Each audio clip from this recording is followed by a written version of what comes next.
सच्चिदानंदरूपाय विश्वोत्पत्त्यादिहेतवे तापत्रय विनाशाय श्रीकृष्णाय वयं नमः। सत्य, चैतन्य और आनंद तीन रूप हैं भगवान के। ठाकुर जी का प्रथम स्वरूप है सत्य। वे सत्य हैं। मैं इस भाव को ऐसा समझता हूं कि संसार में हर व्यक्ति के सामने उपस्थित होने पर भी आप असत्य का चिंतन कर सकते हो, पर ठाकुर जी के सामने आकर के आप कभी असत्य चिंतन नहीं कर सकते। व्यक्ति अपनी मां के सामने झूठ बोल सकता है, पिता के सामने झूठ बोल सकता है, पति पत्नी के सामने झूठ बोल सकता है, बच्चों के सामने, पिता सबके सामने झूठ आ जाता है। बोल ना भी रहे हो तो मन में आ जाता है। पर ठाकुर जी के सन्मुख आकर के कोई व्यक्ति असत्य चिंतन नहीं कर सकता। अगर वो पाप करके आया है दुनिया को छुपा लेगा, लेकिन ठाकुर जी के आगे आगे हाथ जोड़ के बोलेगा आप सब जानते हो मैं कहां से आया हूं, क्या करके आया हूं, क्या क्या मैंने कर्म किए नाथ, सब पता है आपको, क्षमा करना नाथ। जिनके सामने असत्य चिंतन में भी नहीं आता, बोलना तो बहुत दूर की बात है, ऐसे परमात्मा जो हैं वो सत्य हैं। बंधु एक बात कहें, कई ऐसे महापुरुष भी हमारे जीवन में आते हैं, हम उनसे झूठ नहीं बोल पाते। उन्हीं को गुरु कहते हैं, जिनके सामने असत्य बोलने में भी, चिंतन करने में भी हृदय घबरा रहा हो। कई बालकों को मैंने देखा, अब उनके मित्रजन कहते हैं चल घूमने चलेंगे, माता जी उनसे कह दो कि हम पढ़ने जा रहे हैं। मैं झूठ नहीं बोल सकता, मैं सबसे झूठ बोल लेता हूं। मेरे को मेरी मां के आगे झूठ बोलने में घबराहट होती है। उसकी मां ही उसकी गुरु है। क्यों? क्योंकि असत्य चिंतन भी नहीं कर पा रहा है। ये बहुत बड़ी बात है। पर अभी तो ऐसा नहीं है, संसार में हर व्यक्ति के सामने आप झूठ बोल सकते हो, लेकिन कुछ धार्मिक लोग ऐसे हैं, कुछ आध्यात्मिक जगत के महापुरुष ऐसे हैं, उनके सन्मुख आप झूठ नहीं बोल सकते। उनके सामने असत्य नहीं निकलता है। उसके दो रूप हो सकते हैं, या तो उस व्यक्ति के चित्त में वास्तव में ठाकुर जी बैठे हैं इसीलिए आप असत्य नहीं बोल पा रहे, या फिर वही व्यक्ति आपका गुरु है, आपका पथ प्रदर्शक है, आपकी आत्मा समझ गई है उस बात को, इसलिए आपको झूठ बोलने से रोक रही है। बोले कि इसके सामने झूठ नहीं बोलना, यही तुम्हारा कल्याण करेगा, यही तुम्हारा उद्धार करेगा। ठाकुर जी के आगे और जिस व्यक्ति के आगे आप असत्य ना बोल सको, वो परमात्मा है। भगवान का प्रथम स्वरूप है सत्य।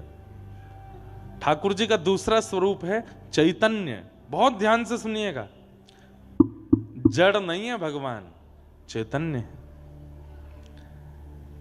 आज पीछे खाटू श्याम जी भगवान विराजमान है, यहां पर बालकृष्ण प्रभु विराजमान है, यहां पर राम दरबार विराजमान है। अभी आप अंदर गर्भगृह में जाके स्पर्श करोगे तो आपको जड़ता का अनुभव होगा। आपको लगेगा ये धनुष जड़ है, हाथ जड़ है, मुख जड़ है, छाती जड़ है, चरण जड़ है, सब जड़ता का अनुभव कराएंगे, पाषाण का अनुभव कराएंगे। To think like the engineer who designs payment systems that just work. Sign up for this free masterclass by Scaler. मुझे ऐसा लगता है कि ठाकुर जी हमारे साथ खेल रहे हैं। कौन सा खेल खेल रहे हैं?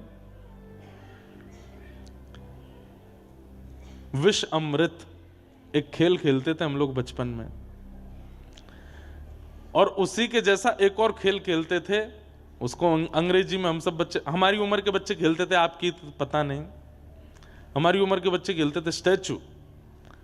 उसमें क्या 10 तक गिनती गिनो, 1 2 3 4 10 तक गिनो, और वो बालक ऐसे आंख बंद करके 10 तक गिनती गिनता था, तो पीछे उसके सब मित्र लोग अलग अलग आकृति बनाते थे, और जैसे ही 10 पूरा होता था वो पीछे मुड़ के देखता था तो सब स्थिर हो जाते थे। कोई ऐसे हो गया, कोई ऐसे हो गया, कोई ऐसे हो गया, सब अपनी आकृतियां बना करके स्थिर हो जाते। अब जिसने 10 तक गिनती गिनी उसका काम है, बोले क्या, ये जितने लोग मूर्ति बने हैं इनको हंसाओ, बिना छुए इनको चलाओ, इनके हाथ पांव डुलाओ। मुझे लगता है ठाकुर जी भी हमारे साथ वही खेल खेलते हैं। हम 9 तक गिनती गिनते हैं, 9 महीना मातृ गर्भ में रहते हैं, और जैसे ही 9 महीना बाद प्रकट होते हैं सो ठाकुर जी स्थिर हो जाते हैं। बोले अब तू मुझे भजन के माध्यम से, कथा के माध्यम से, कीर्तन के माध्यम से, सेवा के माध्यम से, परिक्रमा के माध्यम से, कैसे भी करके मुझे चला के दिखा। और एक और बात, अगर तुमने मूर्ति बने हुए उस व्यक्ति को हिला डुला नहीं पाए तो हार आपकी है। ये मूर्तिमंत खड़े हैं, पर मीराबाई ने इनको चला दिया। ये मूर्तिमंत खड़े थे, पर गोस्वामी तुलसीदास जी ने इनको हंसा दिया। ये मूर्तिमंत खड़े थे, पर सूरदास जी ने अपने पदों से इनको रुला दिया।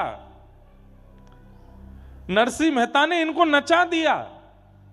पर हम आप सब लोग आज तक इतनी उम्र निकल गई हमारी, ये आज भी ऐसे ही खड़े हैं। इसका मतलब हम हार रहे हैं, हमारी हार हो रही है। ये आज तक सचल नहीं हो पाए। ये चैतन्य ही हैं, पर जड़ता का खेल खेल रहे हैं हमारे साथ में। और मानो हमें कहते हैं कि तुम कर सको तो मुझे चला के दिखाओ, मुझे डुला के दिखाओ, तुमको चैलेंज है। पर इनकी जीत हो रही है, इनकी विजय हो रही है, ये जीतते ही जा रहे हैं और हम हारते जा रहे हैं। आज तक इतना समय निकल गया, अभी तक भी इनको चला फिरा नहीं पाए। नरसिंह मेहता, आहा, ऐसे कीर्तन में तल्लीन रहते थे। उनके पिताजी का श्राद्ध होना था, नरसिंह मेहता जी के। बड़े भाई ने घर से निकाल दिया था नरसिंह मेहता जी को। तो नरसिंह मेहता जी बोले, बड़े भैया ने तो निकाल दिया, तो मैं अपने पिता का श्राद्ध स्वयं कर लेता हूं। नरसिंह मेहता अपने कुल पुरोहित के पास गए, तो कुल पुरोहित बोले कि भैया, हमने तो तुम्हारे बड़े भैया को बोल दिया कि हम सब तो उनके घर जाएंगे प्रसाद पाने। सब लोग ध्यान से सुनना। और एक बात बोलूं, एक पुण्य का काम और है, इस जगह पे कथा सुनना। अगर बगल वाला सो जाए तो कोहनी मार के उठा दो, बहुत बड़ा पुण्य मिलेगा आपको। अभी तक कोई सोया नहीं है, अभी तक तो सब बढ़िया ही है, पर यहाँ की हवा ऐसी है, यहाँ पे अभी भी ठंडक है, अभी भी बहुत बढ़िया माहौल है, यहाँ पे शुद्ध वायु चल रही है, आसपास पूरा जंगल प्रदेश है। और सुबह सुबह की कथा है, बाल भोग करके निद्रा आना स्वाभाविक होगा। इसलिए बगल वाला सोवे तो आप पूरी ताकत से कोहनी मार के उसको उठा सकते हो। उसको लग जाएगी तो भी आपको दंड नहीं मिलेगा, आपको पुण्य मिलेगा, आपने उसको सोते हुए को उठाया है। इसलिए कोई सो जाए तो उसको उठा देना। हाँ, तो नरसिंह मेहता, बहुत ध्यान से सुनिएगा, भाई ने घर से निकाल दिया। कुल पुरोहित के पास गए तो कुल पुरोहित जन भी सब बड़े चिढ़ते थे। ब्राह्मण जन भी, ये नागर वंशीय ब्राह्मण थे, तो ब्राह्मण भी इनसे बड़े चिढ़ते थे। क्यों? बिना वेद शास्त्र पढ़े, बिना कुछ भजन, बिना कुछ विद्वत्ता की बात किए इतनी भीड़ क्यों लगी रहती नरसिंह मेहता के पास, इसलिए वो भी जलते थे। नरसिंह मेहता ने कुल पुरोहित से जाके कहा, मेरे पिता का श्राद्ध है, आप प्रसाद पाने आओगे? तो कुल पुरोहितों ने भी कह दिया कि हम तो तुम्हारे बड़े भैया के यहां जाएंगे, उन्होंने हमको पहले निमंत्रण दिया है, तुम अपनी व्यवस्था कुछ और करो।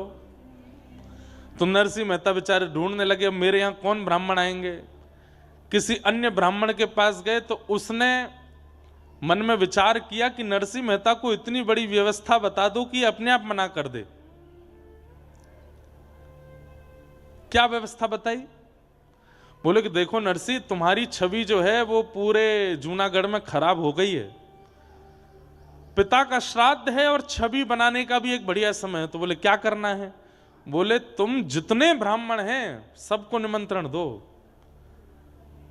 तो नरसिंह मेहता बोले आप जाके सबको बोल दो, मुझे कोई दिक्कत नहीं, मैं सबको प्रसाद पवाऊंगा। नरसिंह मेहता ने सोचा 200-300 ब्राह्मण होंगे, और उस ब्राह्मण ने जाके 4000 परिवारों को निमंत्रण दे दिया। नरसिंह मेहता बेचारे बड़े सामान्य से थे, इतनी ज्यादा व्यवस्था उनके पास थी नहीं। मैं एक बात इसलिए सुना रहा हूं कि उन्होंने जड़ ठाकुर जी को चैतन्य कर दिया नरसिंह मेहता जी ने। कैसे?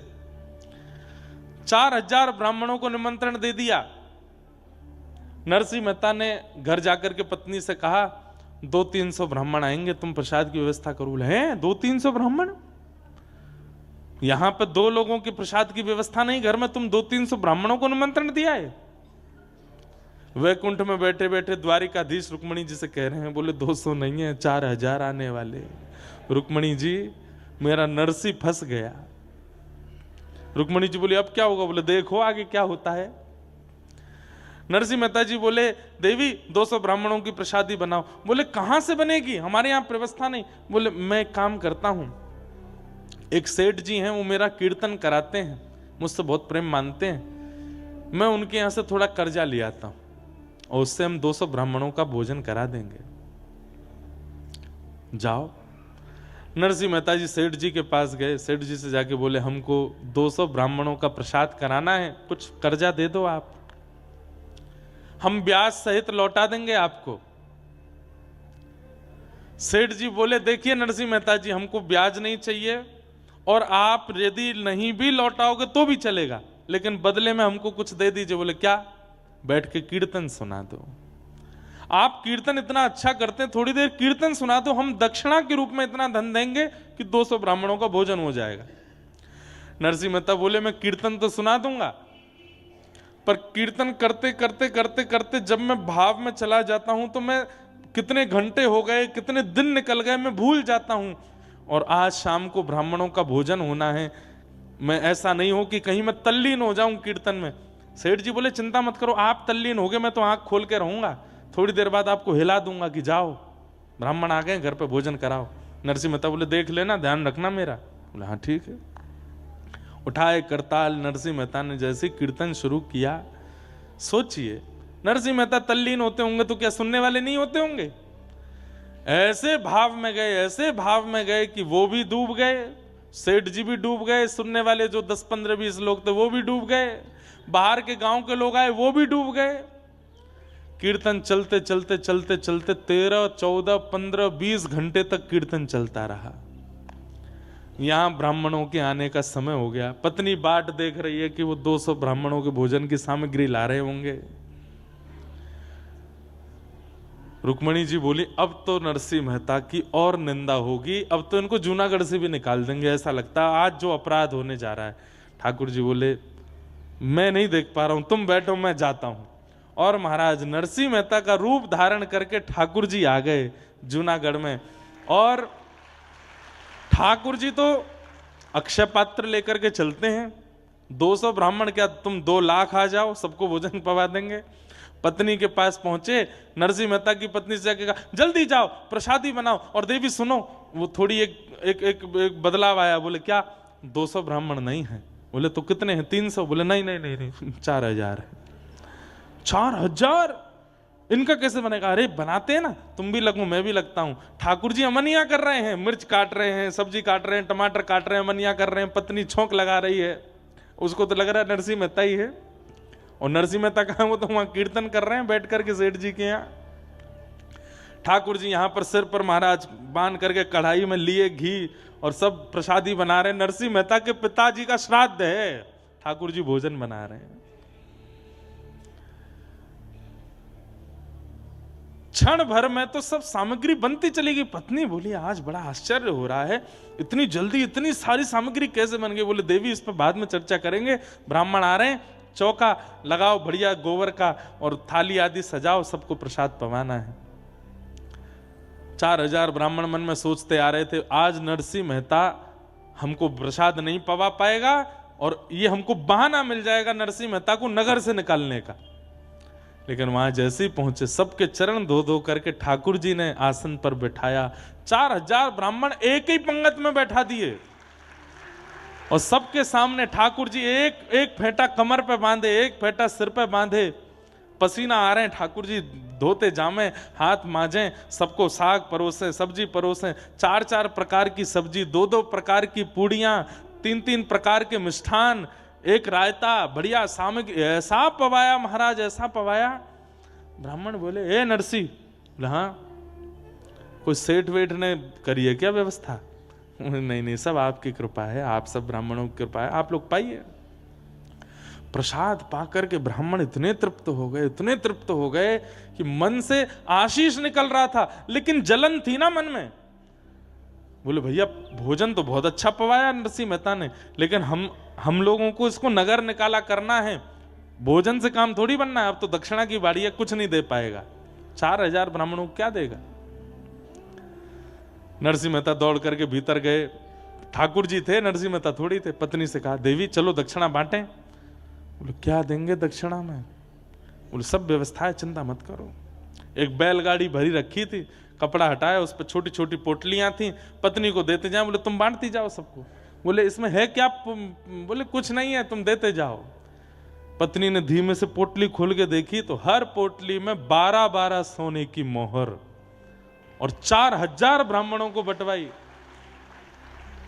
ब्राह्मण भी पोटली हाथ में लें तो हे नरसिंह क्या पत्थर भर के दिए हैं क्या?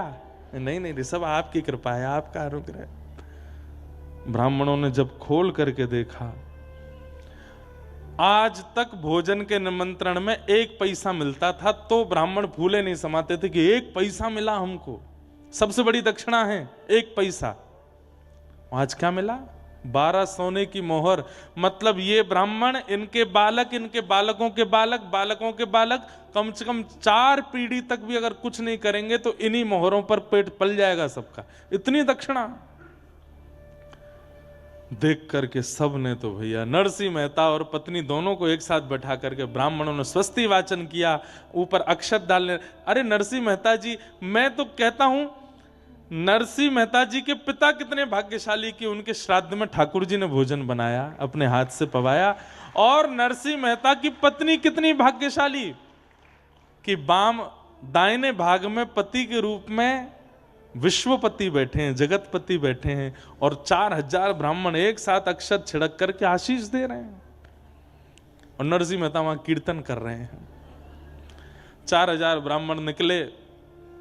इनके भाई के यहां 12 ब्राह्मण गए थे, वो सब प्रसाद पाके निकले। तो जब निकले तो 1-1 रुपया दक्षिणा मिला, जो कि बहुत ही बड़ी दक्षिणा थी। सब आपस में बोले यहां तो सब हुआ, अरे वो नरसिंह मेहता के यहां 4000 गए हैं, चलो चलो तमाशा देखने में आनंद आएगा, देखें तो सही कैसी जो है नरसिंह मेहता की जो है आज वस्त्र उतराई हो रही होगी, आज नगर निकारी हो रही होगी। 12 ब्राह्मणों ने जाकर के देखा तो 4000 ब्राह्मण नाचते हुए आ रहे थे। क्यों रे, कैसा रहा भोजन? बोले महाराज पूछो मत, दक्षिणा वक्षिणा मिली कि ऐसे ही आ गए हो? बोले आपको कितनी मिली पहले ये बताओ। हमको 1 रुपया। सुने 1 रुपया? 1 पैसा मिलता है हमारे यहाँ पे, 1 रुपया मिला है हमको। तुमको क्या दे दिया नरसिंह मेहता ने? कौड़ी वोड़ी दी होंगी। बोले महाराज आज तक इस नगर के सबसे बड़े ब्राह्मण आप थे, पर अब हम 4000 हैं, हम पे 12 सोने की मोहर हैं। नरसिंह मेहता ने दक्षिणा में दी। कैसे, कहां से? बोले पता नहीं, सब दिए। यहां सब ब्राह्मणों को प्रसाद पवाने के बाद ठाकुर जी बोले देवी थक गए, हमारे तो कमर में दर्द हो गया, आप बैठिए ना, मैं प्रसाद पवाती हूँ। हाँ सब ब्राह्मणों का हो गया, मैं पा लेता हूँ। ठाकुर जी बैठ करके पाए, पा करके पत्नी बोलती जा रही थाली में ही छोड़ देना, मैं भी पाऊंगी फिर। बोले हाँ हाँ, खूब सारा पाए। ठाकुर जी बोले अब देवी तुम बैठ के पाओ, मैं थोड़ा संध्या वंदन करके आता हूँ। पत्नी पाने के लिए बैठी, ठाकुर जी संध्या के बहाने सीधे द्वारिका चले गए वहां से। और वहां जाकर के ठाकुर जी ने सेठ जी के चित्त में जाके कही अब तो उठ जा, उठा दे नरसिंह को। सेठ जी की आंख खुली, नरसिंह जी, नरसिंह जी। बोले जी क्षमा कर दीजिए, बहुत बड़ा अपराध हो गया। बोले क्या हो गया? बोले आपको कीर्तन करते करते बहुत समय हो गया, श्राद्ध। बोले कितने, 2-4 घंटे ज्यादा हुए? नहीं नहीं 24 घंटे हो गए। नरसिंह मेहता बोले अब तो जाने से कोई फायदा नहीं, आप ही चले जाना, मेरी पत्नी कहाँ है उसको ढूंढ के भेज देना, ब्राह्मणों ने बहुत बुरा हाल किया होगा, घर वर जला दिए होंगे हमारे। तो सेठ जी बोले मैं संग चलता हूं ना, एक बार चल के देख लें क्या है। धीमे धीमे डर डर के नरसिंह मेहता अपने घर जा रहे हैं। घर के बाहर जाकर के देखा तो आंगन में बैठ करके पत्नी प्रेम से प्रसाद पा रही थी। नरसिंह मेहता गए, देवी तुम प्रसाद पा रही हो, सब ठीक है, घर वर जला तो नहीं, तुमको किसी ने मारा पीटा तो नहीं? अरे क्या, कौन मारेगा? प्रसाद पानी दीजिए थोड़ा प्रेम से। तुम प्रसाद पा रही हो, पिताजी का श्राद्ध नहीं हुआ, ब्राह्मण आए थे क्या, कुछ कहा तो नहीं? कैसी बात करते हैं, संध्या करने गए थे, हाथ पांव धोने गए थे, पूरी याददाश्त धो के आए हो क्या? सब कर गए ब्राह्मण भोजन, 4000 ब्राह्मण आए थे, क्या बढ़िया, सब आनंद से हुआ। देखो अब ये प्रसाद। नरसिंह मेहता बोले क्या कह रही हो तुम? बोले आप ऐसे आश्चर्य में पूछ क्यों रहे हो? नरसिंह मेहता जी ने सब सत्य बताया। बोले देवी मैं 24 घंटे बाद आया हूं, मैं कीर्तन करने गया था, 24 घंटे तक मैं नहीं आया था, यहां 24 घंटे में क्या हुआ मुझे बताओ। पत्नी के नेत्र सजल हो गए। बोले आप नहीं थे? बोले ना। सब्जियां कौन काट रहा था भीतर? फेंटा बांध करके, सिर पर स्वापा बांध के, बार बार मेरे से हाथ से कढ़ाई छीन करके कौन चला रहा था? रबड़ी को, रायते को किसने बनाया? सब ब्राह्मणों को, 4000 ब्राह्मण आए थे, सबको 4000 आए थे। बोले हाँ, सबको प्रसाद पवाया, 12-12 सोने की मोहर दी। आप नहीं थे तो कौन थे? नरसिंह मेहता के नेत्र सजल हो गए। बोले देवी तुम्हारे चरण कहाँ है, मैं प्रणाम कर लूं? मेरे द्वारिकाधीश आए थे, मैं नहीं था, मेरे नाथ आए थे, मुझे बस ये बता दो वो कहां बैठे थे, कहां चले थे, उनकी चरण रज होगी, मैं उसी को माथे से लगा लूं। पत्नी बता रही है यहां चले थे। नरसिंह मेहता लेट लेट करके उस स्थान को प्रणाम करते हैं, द्वारिकाधीश को पुकार रहे हैं, नाथ क्यों किया आपने ये सब, क्या आवश्यकता थी?